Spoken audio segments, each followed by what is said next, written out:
Hello guys, स्वागत है आप सभी का शिव ओम क्लासेस के ऑनलाइन प्लेटफॉर्म में।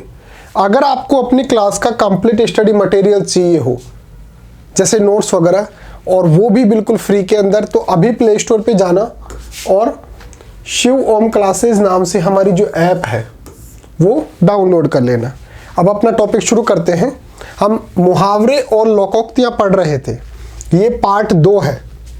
हम इस सीरीज के अंदर कोशिश कर रहे हैं कि जितने भी मुहावरे और लोकोक्तियाँ होती हैं उन सभी को हम कवर करें, ताकि आप एक बार इन पूरे वीडियोस को देख लें तो उसके बाद आपके माइंड में ऐसा कोई भी मुहावरा ना बचे जिसको हमने पढ़ाया ना हो। तो इसके अंदर इस पार्ट सेकंड के अंदर हम 20 मुहावरे ले रहे हैं, वो यहाँ पर लिखे हुए हैं। आगे डिटेल से हम इनका अर्थ और वाक्य के अंदर किस प्रकार से इनका प्रयोग कर सकते हैं, इसको डिटेल के अंदर पढ़ने वाले हैं। तो चलिए शुरू करते हैं सेशन को। तब तक आप शिव ओम क्लासेस जो ऐप है वो डाउनलोड कर लेना। इसके अंदर सब कुछ आपको फ्री के अंदर मिल जाएगा, नोट्स वगैरह। तो देखिए, अपना जो पहला मुहावरा है वो है अंगद का पैर होना। अंगद का पैर होना मतलब होता है दृढ़ रहना, यानी कि अपनी बात पर अडिग रहना। जैसे अगर कोई पिता है, जैसे ही उसका बच्चा जन्म लेता है तो वो ये सोच लेता है कि मेरा बेटा डॉक्टर बनेगा या इंजीनियर बनेगा, और वो अपनी बात पर अडिग रहता है। बच्चा चाहे बड़ा होकर ये बोलता रहे कि मुझे इन दोनों में से कुछ नहीं बनना, लेकिन फिर भी वो बोले कि नहीं, तेरे को इन दोनों में से ही कुछ बनना है। तो इसका मतलब वो क्या है? दृढ़ है, वो अपनी बात पर अडिग है। तो इसका मतलब वो क्या है? अंगद का पैर होने के बराबर है। तो मुहावरे, ये तो हो गया इसका अर्थ। अंगद का पैर होना, मुहावरे का अर्थ क्या है? दृढ़ होना। और इसका वाक्य के अंदर प्रयोग कैसे कर सकते हैं? कभी कभी रिश्तेदार अपनी अपेक्षाओं को लेकर इस प्रकार अड़ जाते हैं मानो अंगद के पैर हो गए हों। जो रिश्तेदार है वो मान लो कि भाई किसी भी बात पर अड़ जाए तो उसको बोल सकते हैं कि वो अंगद के पैर हो गए हैं। तो इस प्रकार से हम वाक्य के अंदर प्रयोग कर सकते हैं। अंगद का पैर होना, दृढ़ होना। कभी कभी रिश्तेदार अपनी अपेक्षाओं को लेकर इस प्रकार अड़ जाते हैं मानो अंगद का पैर हो गए हों। ये हो गया पहला मुहावरा। अगला मुहावरा है अंगारे बरसना, यानी कि अत्यधिक गर्मी पड़ना। गर्मियों के दिनों में मानो जैसे अंगारे बरस रहे हों, हम ऐसा बोलते हैं ना। तो इसका मतलब अत्यधिक उस टाइम गर्मी पड़ रही होती है। वाक्य के अंदर प्रयोग कैसे कर सकते हैं? ग्रीष्म ऋतु में धरती पर अंगारे बरसने लगते हैं। तो इस प्रकार से हम वाक्य बना सकते हैं इस मुहावरे का प्रयोग करके। अगला मुहावरा है अंगारे सिर पर धरना। अंगारे सिर पर धरना मुहावरे का अर्थ होता है बहुत ज्यादा दुख को सहन करना, बहुत दुख सहना। गरीब जो व्यक्ति होता है वो आजीवन, यानी कि पूरे जीवन सिर पर अंगारे धरकर चलना पड़ता है। जो गरीब व्यक्ति होता है उसको जीवन भर अपने सर पर अंगारे रखकर और फिर चलना पड़ता है। कहने का मतलब उसको जीवन भर बहुत ज्यादा दुख को सहना पड़ता है। इस प्रकार से ये अर्थ हो गया और ये वाक्य के अंदर प्रयोग हो गया। अगला मुहावरा है अंगारे उगलना। अंगारे उगलने का मतलब होता है कि क्रोध के अंदर लाल पीला हो जाना, यानी कि बहुत ज्यादा गुस्सा आना और उसके अंदर कटु वचन कहना। जब आदमी गुस्से के अंदर आ जाता है तो वो बहुत ज्यादा कटु वचन कहता है, तो उस स्थिति को बोलते हैं अंगारे उगलना। कहने का मतलब क्रोध में आने के बाद इंसान जो गलत बातें बोलता है तो उसको हम क्या बोल रहे हैं? अंगारे। और उगलना का मतलब बाहर निकालना। कहने का मतलब वो जो कटु वचन बोल रहा है, जो कटु कथन बोल रहा है, उसी को बोल रहे हैं अंगारे उगलना।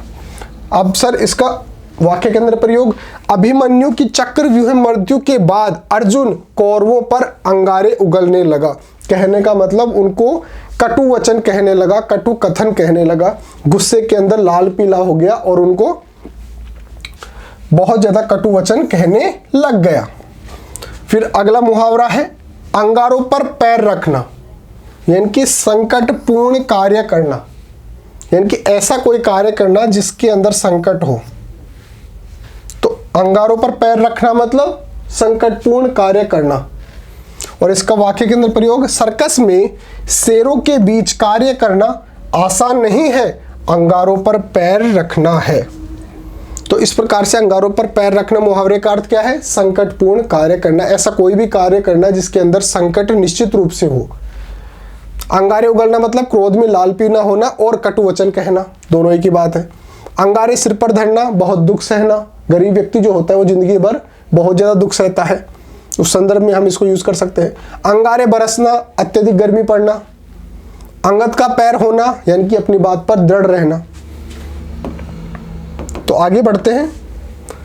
अगला मुहावरा है उंगलियों पर नचाना यानी कि वश में करना। जो पत्नी होती है वो पति को हमेशा अंगुलियों पर नचाती है, कहने का मतलब अपने वश में रखती है, लेकिन वो यहाँ पे प्रयोग मत करना, नंबर कट जाएंगे या फिर अच्छे नंबर नहीं मिलेंगे। अंगुलियों पर नचाना मुहावरे का अर्थ होता है वश में करना। कठोर प्रबंधक, ये है इसका वाक्य के अंदर प्रयोग। कठोर प्रबंधक अपने कर्मचारियों को अपनी अंगुलियों पर नचाता है। प्रबंधक का मतलब होता है मैनेजर, जो आपका पूरा प्रबंधन देख रहा है। कठोर का मतलब ऐसा कोई भी प्रबंधक जो भाई अपनी बात पर अडिग है या फिर स्ट्रिक्ट है, वो उसके अंदर जितने भी कर्मचारी हैं, एम्प्लॉयज हैं, उनको अपनी अंगुलियों पर नचाता है, कहने का मतलब अपने कंट्रोल के अंदर रखता है, अपने वश के अंदर रखता है। नेक्स्ट है अंगुली पकड़कर पहुंचा पकड़ना। पहुंचा को आप पूंछ मान लेना भाई। अंगुली पकड़कर, पहले अंगुली पकड़ी फिर पूंछ पकड़ लिया, ऐसे याद रखना। थोड़ा लाभ पाकर बड़े लाभ की प्राप्ति के लिए, यानी कि पहले वो क्या पकड़ रहा है? अंगुली, और बाद में क्या पूछ रहा है? पहुंचा पकड़ना।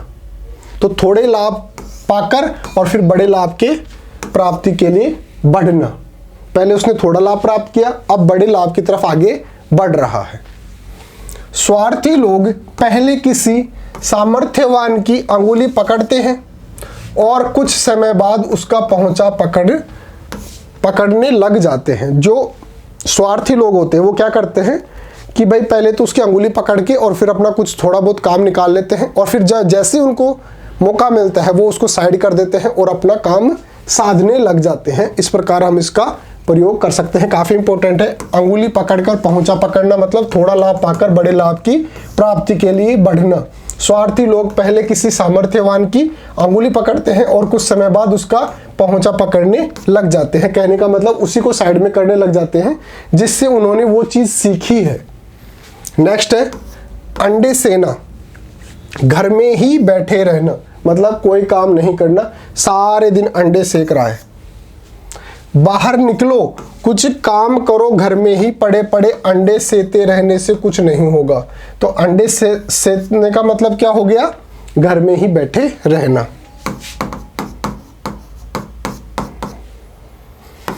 अंधाधुंध लुटाना।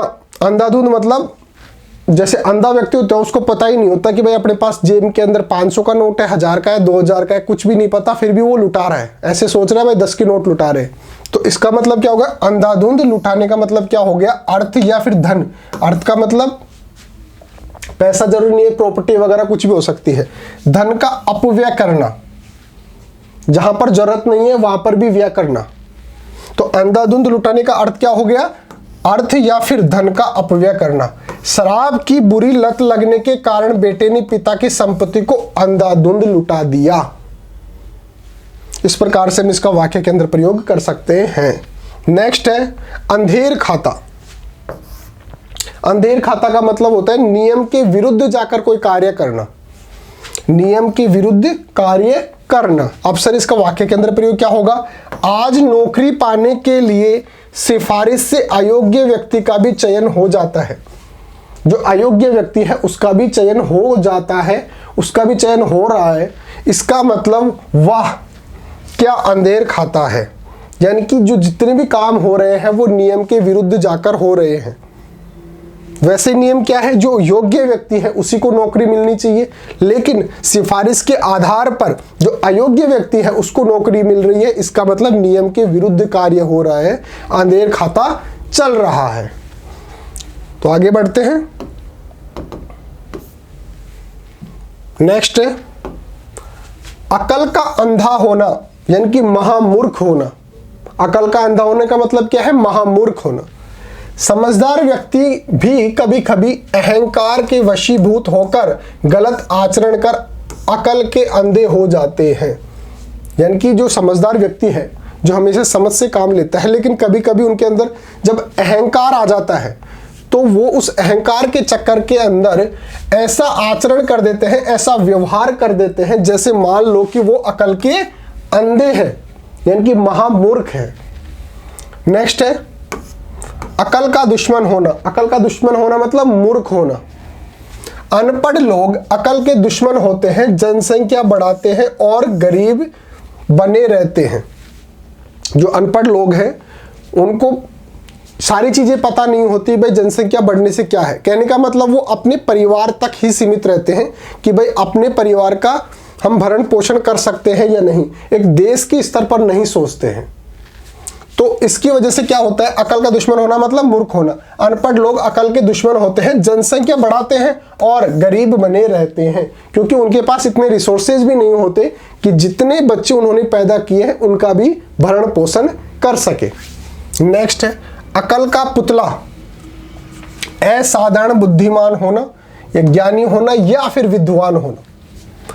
अकल का पुतला होना मतलब असाधारण होना, ऐसा मतलब नॉर्मल व्यक्ति नहीं है भाई, बहुत ही हाई स्टैंडर्ड व्यक्ति है माइंड के मामले में, बहुत ही ज्यादा विद्वान है, बहुत ही ज्यादा ज्ञानी व्यक्ति है, उसको बोलेंगे अकल का पुतला। जैसे बुद्धिमान व्यक्ति समस्याओं का तुरंत समाधान कर लेते हैं क्योंकि वे वास्तव में अकल के पुतले होते हैं। जितने भी बुद्धिमान व्यक्ति जो है उनके सामने जैसे ही कोई समस्या आती है वो उसका समाधान कर लेते हैं, इसलिए हम उसको क्या बोल सकते हैं कि वो अकल के पुतले हैं, यानी कि बहुत ही ज्यादा बुद्धिमान है, विद्वान है, ज्ञानी है। नेक्स्ट अपना रख पराया चख। अपना रख और पराया चख कहने का मतलब मान लो कि आपके पास एक लड्डू है, आपने अपना लड्डू तो जेब के अंदर डाल लिया और बगल वाले के पास भी एक लड्डू है, आप उसको चक्कर देख रहे हो। तो अपना रख और पराया चख, अपना बचाकर दूसरों का हड़पने की प्रवृत्ति रखना। अपने पास है फिर भी उसको बचाएंगे और दूसरी जो सामने वाले के पास है उसको हड़पने का प्रयास करेंगे, उसको प्राप्त करने का प्रयास करेंगे, उसको बोलते हैं अपना रख पराया चख। कुछ लोग दूसरों को देना नहीं चाहते लेकिन दूसरों से लेना जरूर चाहते हैं, उनकी तो हमेशा यही मनोवृत्ति रहती है कि अपना रख पराया चख। नेक्स्ट है अपना राग अलपना। अपना राग अलपने का मतलब होता है अपनी ही बातें करते रहना। कुछ लोगों की आदत होती है कि वो केवल अपनी ही बातें करती रहती है, मैं ऐसा, मैं ऐसा, मैं ऐसा, मैंने ऐसा किया, मैंने ऐसा किया। तो इसका मतलब वो क्या कर रहे हैं, अपना ही राग अलप रहे हैं। तो अपना राग अलपने का मतलब क्या है, अपनी ही बातें करते रहना। मैं तो उससे मदद मांगने गया था किंतु वह अपना ही राग अलपता रहा, मेरी तो उसने सुनी ही नहीं, अतः लौट आया। अगर आपको जरूरत है किसी के पास से, भाई थोड़े बहुत मेरे को पैसे चाहिए, मेरे को ये दुख है या फिर मैं बीमार हो गया, आप अपने दोस्त के पास गए, वो खुद बोलने लगे कि मैं तेरे से ज़्यादा बीमार हूँ, मेरे को पैसे की जरूरत है, आपकी जेब के अंदर 50-100 रुपये पड़े हैं, उसको भी ले लिया। तो इसका मतलब वो क्या कर रहा है, अपना ही राग जो है वो अलप रहा है, अपनी ही बातें करते रहता है। नेक्स्ट है अपना ही जोतते रहना। अपने ही जोतते रहने का मतलब क्या है, दूसरों की नहीं सुनना, अपनी ही बात करते रहना।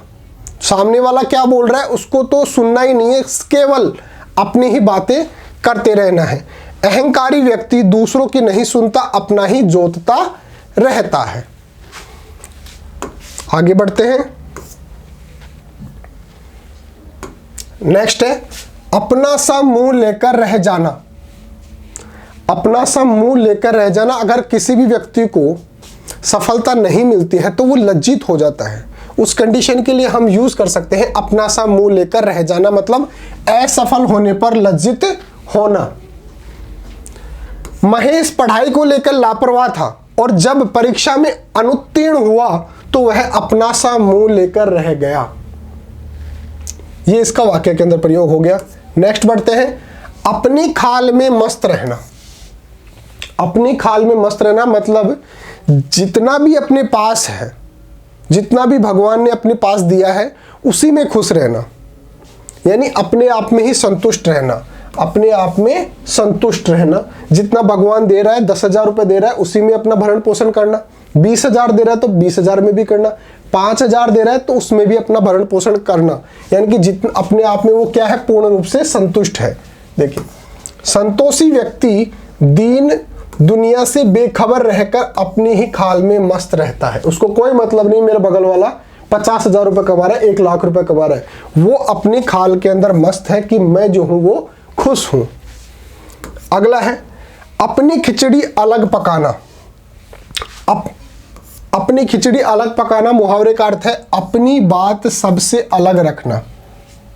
और इसका वाक्य के अंदर प्रयोग कैसे कर सकते हैं? जो लोग मिलजुल कर नहीं चलते, अपनी खिचड़ी अलग ही पकाते रहते हैं, वे समाज में अलग थलग पड़ जाते हैं। यानी कि वो अपनी बात को जो है अलग ही रखते हैं, वो सबके साथ मिलजुल कर नहीं रहना चाहते, वो अपनी खिचड़ी जो है वो अलग ही पकाते हैं। नेक्स्ट है अपनी गली में कुत्ता शेर। अपनी गली में कुत्ता शेर मुहावरे का अर्थ क्या है? अपने इलाके या फिर घर में सब बलवान होते हैं। अपने घर में या फिर अपने इलाके में सब बलवान होते हैं, यानी कि अपनी गली में कुत्ता भी क्या होता है? शेर होता है। अब वाक्य में प्रयोग क्या है? मैं तुम्हारे यहाँ आया हूं तो तुम मुझे यहाँ अपमानित कर सकते हो। ठीक है दोस्त, अपनी गली में तो कुत्ता भी शेर होता है। तो इस प्रकार से हमने यहाँ पे 20 मुहावरे लिए हैं और उनका अर्थ और वाक्य के अंदर प्रयोग किया है। तो इस पार्ट में इतना ही था। बाकी आप शिव ओम क्लासेस नाम से हमारी जो ऐप है वो प्ले स्टोर पे जाके डाउनलोड कर लीजिए। इसके अंदर आपको नोट्स वगैरह, वीडियोस वगैरह, model paper, NCERT solutions, MCQ test, आपकी जो जितनी भी बुक चलती है एनसीईआरटी में, जो सब कुछ फ्री के अंदर मिल जाएगा। तो शिव ओम क्लासेज ऐप डाउनलोड कर लीजिए। और ये हमारा व्हाट्सअप नंबर है, या इसके अलावा क्या कर सकते हैं, हमारे व्हाट्सअप नंबर पर आप हमारे को मैसेज कर सकते हो। अपनी क्लास और सब्जेक्ट लिखकर हमारे को मैसेज कर देना, हम व्हाट्सएप पर भी आपको नोट्स वगैरह भेज देंगे, वो भी बिल्कुल फ्री के अंदर। किसी भी चीज़ के लिए आपको कोई पैसा देने की आवश्यकता नहीं है। तो व्हाट्सएप नंबर लिख लेना 8696608541 8696608541। तो मिलते हैं अगले पार्ट के साथ। Thank you so much. बने रहिए शिव ओम क्लासेस के ऑनलाइन प्लेटफॉर्म के साथ।